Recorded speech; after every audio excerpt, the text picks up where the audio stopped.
Good evening. My name is Lauren Wattenbarger, and I'm here with CTE 5660 and Dr. Jerry Ann Taylor.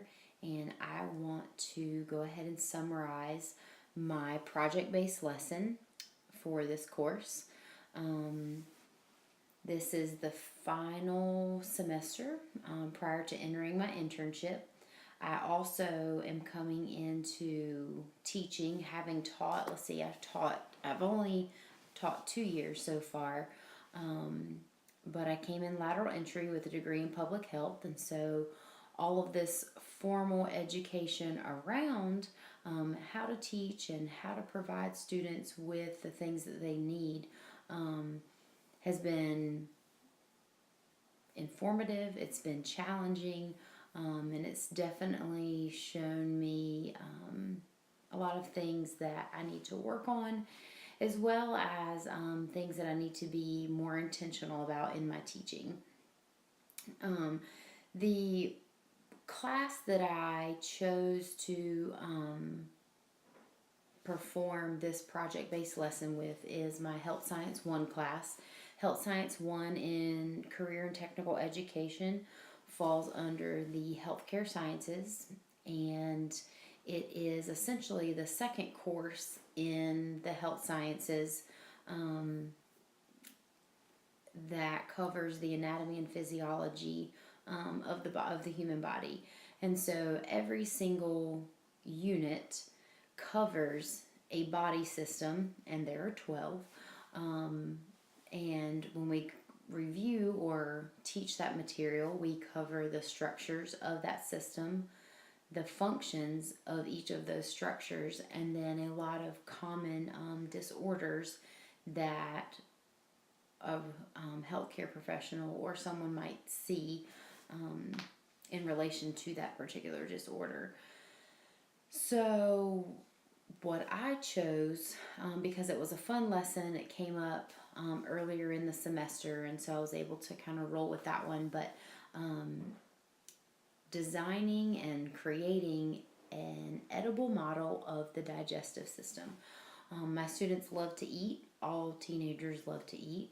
And so the fact that they get to be as creative as they want to be in creating these edible models, you will see in my project that, or in the EdTPA model, the lesson plan as well as a lot of the resources that were used to provide students with the materials that they needed to be successful.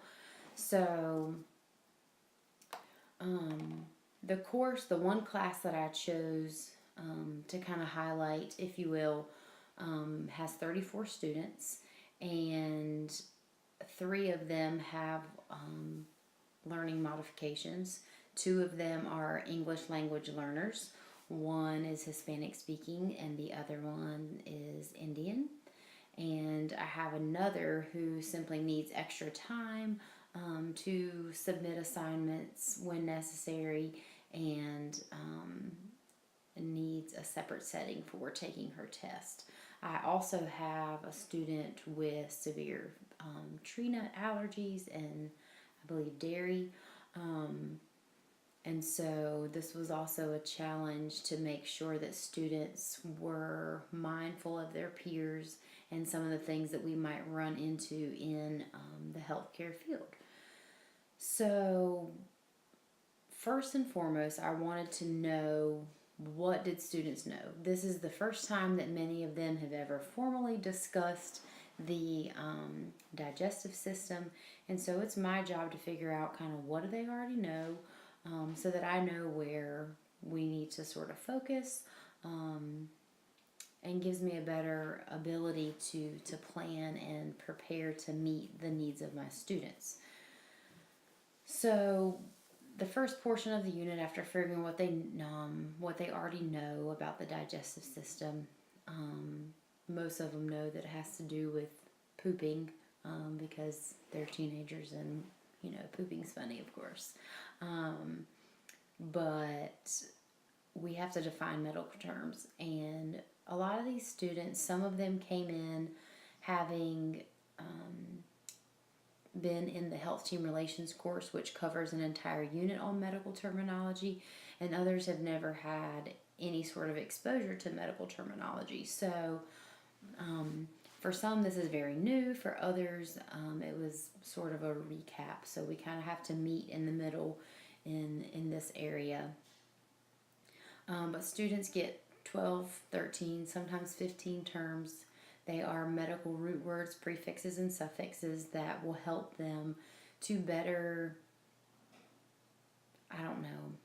to better understand and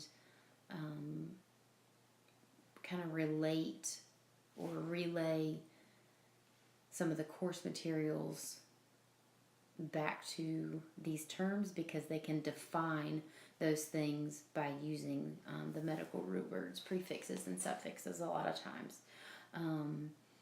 So I go through and I lecture throughout the course, and students are provided video clips, they're provided diagrams.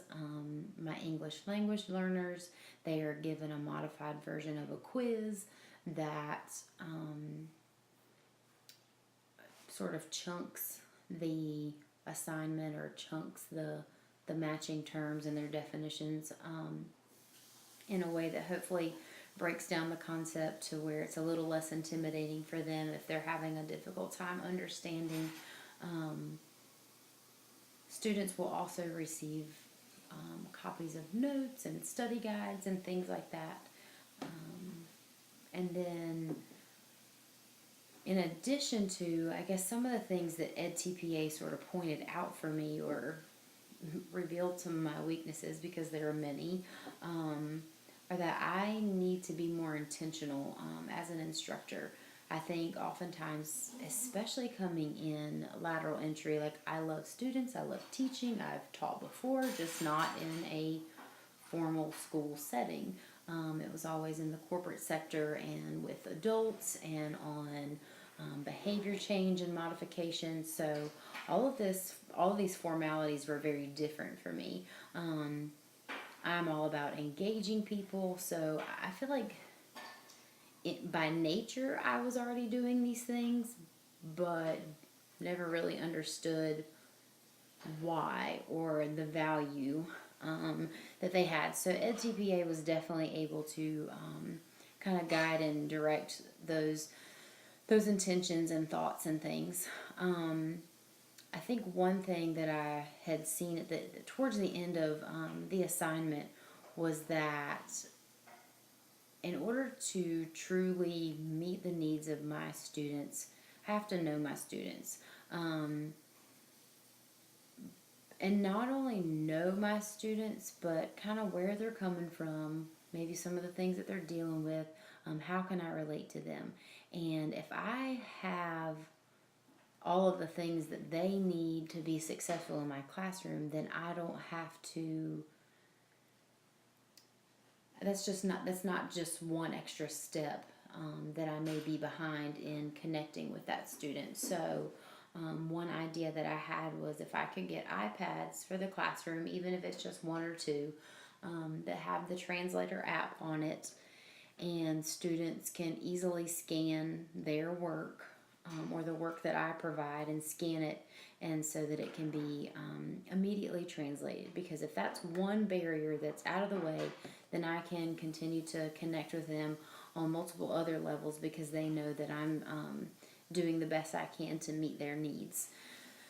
I'm trying to think. There were a couple other things, but it was really more about being intentional and being organized in my thoughts and in the process of completing this assignment. I think it was beneficial in the sense of preparing for my internship in the spring, but or being able to perform this task again in the spring. But I'm a very visual and tactile learner, so to not have a resource in front of me to say, this is what this looks like and this is why this looks this way. These are some examples of how I build this portfolio for myself. or build this assignment for myself. It became a very difficult task to perform, but here I am. It's done, and I have appreciated all that I've learned through it. So thank you for your time, and I look forward to next semester. Thank you.